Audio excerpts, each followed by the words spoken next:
Hey guys, just wanted to show you something today I found. I started having a howling going down the road, like loud road noise, like loud tires would sound like.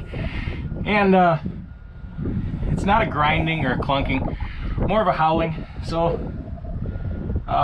howling is usually a lot of times like a bad bearing. That's what it sounds like, is a bad bearing. So I went and just started checking things out all over the place. Not really having any vibration, but checked my U-joints anyway.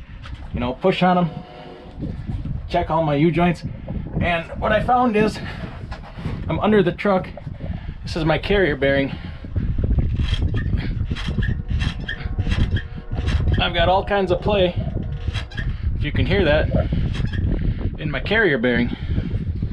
So I've got a carrier bearing going out, and if you look here, there's that. This is an Atro polyurethane carrier bearing, and you can see that the polyurethane is moving.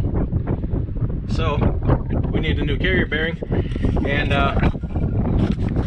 yeah, if you get a howling sound, just